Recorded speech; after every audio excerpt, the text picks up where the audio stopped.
السلام عليكم واحلى تحية حب لأحلى متابعين. النهاردة الوصفة بتاعتنا سهلة جميلة بسيطة، اللي انت تحفظي الفراولة برا التلاجة. هوريكم النهاردة وصفتين سهلين تعمليهم لو عايزة تحفظي الفراولة برا التلاجة لمدة سنة ان شاء الله تحفظيها. بس يعني مفيش حاجة عندنا بتقعد سنة يعني برا أو جوه التلاجة.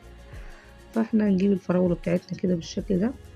طبعا تيجي ننقعها في مية علشان الرمل، ونغسلها ونشيل منها الحتة الخضرا، ونغسلها تاني ننقعها تاني برضه ونغسلها من الرملة، بيبقى فيها رملة كتير فبنغسلها كويس جدا مرتين 3.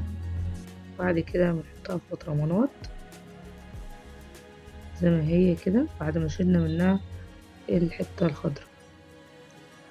خلاص، دي أول حاجة معانا في الوصفة. في وصفة تانية سهلة وبسيطة وتقعد برضو معانا برا التلاجة كتير جدا تحفظ معانا. بس احنا ما شاء الله عندنا الحاجة متقعدش فترة طويلة قوي يعني، تمام. ولو عملتيها برضو بالوصفة نفس اللي انا بعمله كده وعملتيها في التلاجة مفيش اي مشكلة خالص. لما الجو يحرر لازم نعينها في التلاجة، احنا معندناش الساعة على طول العام يعني. فانا بقول لازم تتحفظ في مكان بارد، يعني مكان بارد دوت ايه غير، واحنا عندنا مكان بارد غير التلاجة في الحر. لازم نحفظها في مكان بارد جدا زي التلاجة، يعني هي التلاجة مفيش استغناء عنها طالما موجودة عندنا.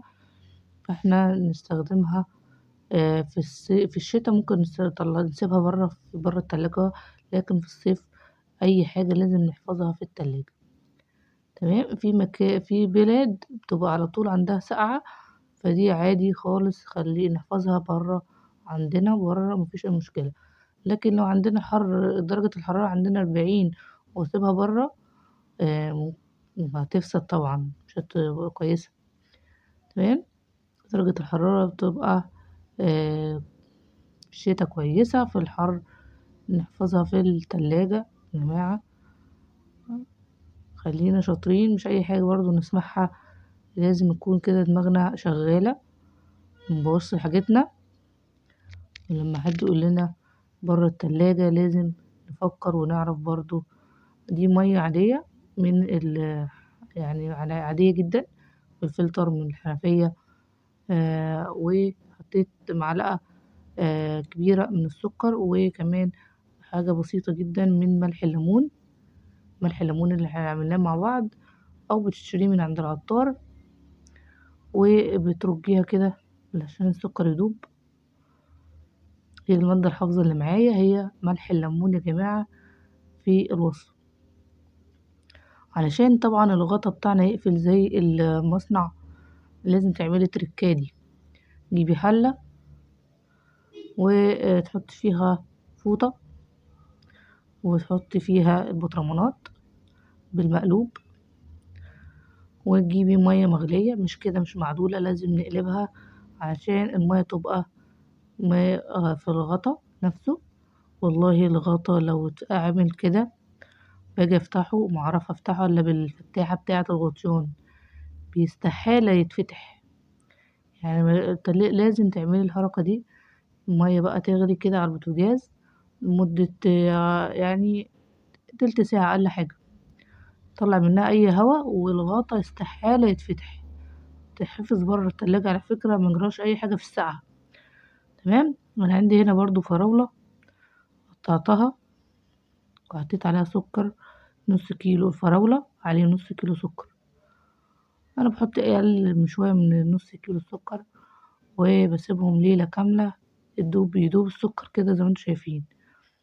بعد كده بحطها على النار تغلي، واغطي عليها واشيل عليها من عليها اي ريم زي ما انتم شايفين. تمام. لو عايزة تعملي صوص بتهرسيه في الخلاط وبيبقى بالشكل ده خفيف شوية، ممكن تزيني بيه اي حاجة.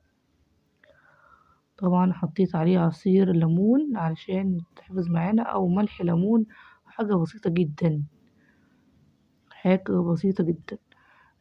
لو عايزة بقى تعملي مربى وبرضه هيتحفظ برا التلاجة، مش هيجراله أي حاجة. تعملي له الخطوة بتاعة المية دي علشان يتحفظ معاكي ويقعد معاكي بالشهور برا التلاجة جوه التلاجة، بس أهم حاجة يكون الجو بارد بارد بارد. وتغطي البطرمان وتعمليه زي ما أنا عملت في الفراولة الأولانية. صوص الفراولة أو مربى الفراولة خطيرة جدا. فرق بين الصوص الفراولة والمربى، اللي بتقليها شوية بتبقى مربى.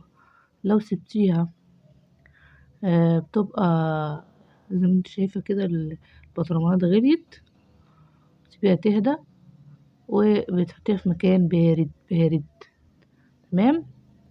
يا رب يكون فدتكم بحاجة، وتجربوا وتقولوا لي التعليقات ايه رأيكم. واستودعكم الله، والسلام عليكم ورحمة الله وبركاته.